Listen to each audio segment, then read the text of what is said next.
Crypto market crash रुकने का नाम नहीं ले रहा है। बिटकॉइन $36,000 पे आ गया। ओवरऑल क्रिप्टो करेंसी मार्केट भी अच्छी खासी टूटी हुई है और ये सिर्फ बिटकॉइन और क्रिप्टो करेंसी के साथ नहीं हो रहा है। ग्लोबल मार्केट भी आप देखते हो तो वो भी अच्छी खासी टूटी हुई है। यूरोपियन, एशियन मार्केट, इनफैक्ट जो आज की अगर इंडियन मार्केट की बात करें वो भी 2% टूटी हुई है। और ये सारी सिचुएशन जो हो रखी है वो हो रखी है रशिया यूक्रेन के बीच में जो टेंशन हुई पड़ी है। और कल रात को जो रशियन प्रेसिडेंट है व्लादिमीर पुतिन, वो लोगों के सामने आए और उन्होंने यूक्रेन, जो कि उनकी कंट्री नहीं है, उन्होंने उनकी कंट्री यूक्रेन की बात करें उसके दो हिस्सों को एक स्वतंत्र राज्य की मान्यता दे दी है। और इसकी वजह से पूरी ग्लोबल मार्केट के अंदर या दूसरी कंट्रीज के अंदर हड़कंप मच गया है। इनफैक्ट यूनाइटेड नेशन ने भी इमरजेंसी मीटिंग वहां बुला ली है। अगर सिचुएशन और एस्केलेट होती है तो यहाँ पे जो लड़ाई की जो टेंशन है, वॉर की जो टेंशन है, वो और बढ़ सकती है। और उसी का रिएक्शन हमें जो है ग्लोबल मार्केट के ऊपर देखने को मिल रहा है।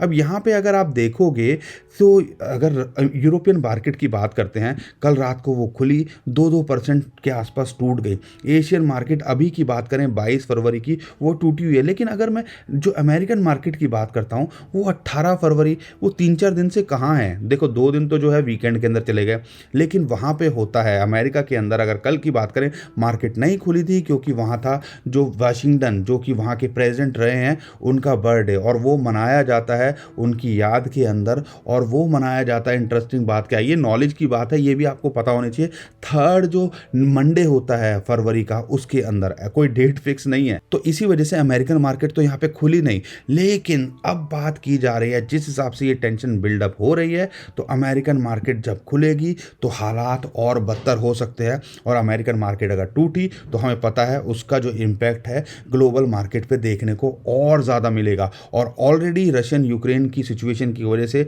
मार्केट टूटी हुई है इंटरनेशनल।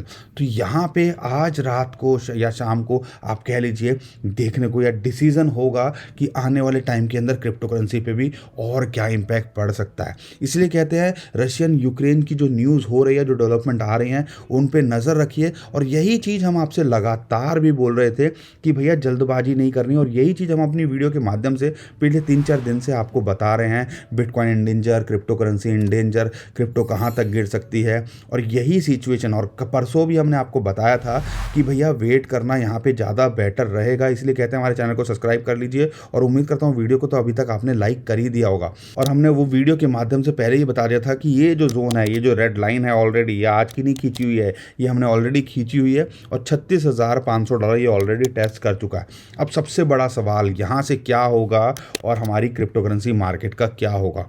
दोस्तों, जब ऐसी सिचुएशन होती है तो सबसे बड़ा जो है हमारे लिए काम होता है वो होता है सब्र। और यहाँ पे हमें दिखाने पड़ते हैं पेशेंस। अगर आप लॉन्ग टर्म के हिसाब से देख रहे हो तो क्रिप्टो करेंसी मार्केट के लिए, ग्लोबल मार्केट के लिए कुछ नई चीज़ नहीं है। लेकिन हाँ, अगर आप शॉर्ट टर्म में देख रहे हो या कुछ समझ में ना आए तो यहाँ पे वेट करना सबसे ज़्यादा बेटर रहता है। अगर यहाँ पे और चीज़ें एस्केलेट होती हैं तो ग्लोबल मार्केट पे तो इम्पैक्ट पड़ेगा ही, क्रिप्टो करेंसी मार्केट भी और टूट सकती है।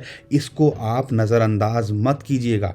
लेकिन अगर मैं बात करता हूँ, जैसा कि हमने आपको बताया था कि ये जो है हमारे इम्पॉर्टेंट सपोर्ट के ऊपर है। और यहाँ पे हमें पूरे उम्मीद है कि यहाँ पे इम्पॉर्टेंट इसको सपोर्ट मिलनी चाहिए। अगर यहाँ से डाउन जाता है तो अगली सपोर्ट इसको लगभग 35,000, और अगर वर्ष से वर्ष सिचुएशन के अंदर ये $34,000 तक आ सकता है। लेकिन यहाँ पे अगर आप देख रहे हो तो एक अच्छी एंट्री बनती भी है $36,500 के आसपास। और ऑल्ट कॉइन्स के अंदर देखते हो तो यहाँ पे अगर आप एंट्री के लिए देख रहे हो तो पार्ट में बाय कीजिएगा। लेकिन अगर मैं बोलता हूँ कि अगर आप लॉन्ग टर्म के लिए देख रहे हो, 6 महीने 1 साल तक रख सकते हो, तो एक अपॉर्चुनिटी यहाँ हो सकती है। लेकिन अगर आप देख रहे हो तो सिचुएशन को जब तक न्यूट्रलाइज नहीं होती या कोई पॉजिटिव डायरेक्शन के अंदर नहीं जाती, तो क्या है, ग्लोबल मार्केट हो, स्टॉक मार्केट हो या आप क्रिप्टो करेंसी मार्केट हो, आपको वेट एंड वॉच करना चाहिए। और मुझे पता है जब ऐसी सिचुएशन होती है तो सबको यही लगता है कि क्या सब कुछ खत्म हो गया।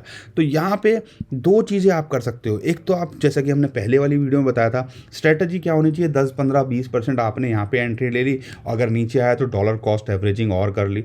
या आपको भैया वेट करना चाहिए जब मार्केट अच्छी खासी रिकवर कर जाएगी, या आपको लगता है कि सेंटिमेंट्स चेंज हो रहे हैं, ट्रेंड चेंज हो रहा है, तो फिर हमने उसके अंदर एंट्री ले ली। तो वो आपके लिए हो सकता है आपको 5, 10, 20% महंगी मिल जाए, लेकिन कम से कम एक संतुष्टि तो होगी कि सिचुएशन यहाँ पे नॉर्मल है, क्योंकि सबसे बड़ी बात होती है अगर आप आज लॉन्ग टर्म के लिए भी देख रहे हो, लेकिन डर जो है ना हमेशा बना रहता है और यही लगता है कि काश यार मैंने लॉन्ग टर्म के लिए देख रहा हूँ, लेकिन अगर मुझे 10-20% डिस्काउंट मिल जाता तो मेरा और फ़ायदा हो जाता।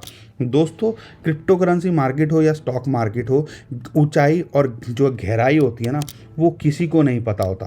तो यहाँ पे कोई भी परफेक्ट ना एंट्री ना एग्जिट बता सकता, लेकिन आप क्या कर सकते हो, अगर मार्केट ऐसे डिप के अंदर हो और ये एक इंपॉर्टेंट सपोर्ट मिलनी चाहिए, क्योंकि पिछली बार भी ये एक इंपॉर्टेंट सपोर्ट की तरह निकल के आया था। अगर ऐसी सिचुएशन में हो तो आपको रेगुलर एंट्री आप ले सकते हो, अगर आप देख रहे हो लंबे समय के लिए। लेकिन अगर आप शॉर्ट टर्म के लिए देख रहे हो तो भैया वेट करना ही सबसे बेटर ऑप्शन यहाँ पे आपके लिए रहने वाला है।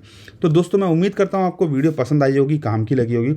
वीडियो पसंद आई है तो लाइक ज़रूर कर दीजिएगा, चैनल पर पहली बार आए तो सब्सक्राइब भी ज़रूर कर लीजिएगा, और ट्विटर टेलीग्राम को भी फॉलो कर लीजिए। बहुत सारी इंपॉर्टेंट अपडेट होती है जो हम वहाँ करते रहते हैं, कई बार यहाँ मिस हो जाते हैं, लेट हो जाते हैं।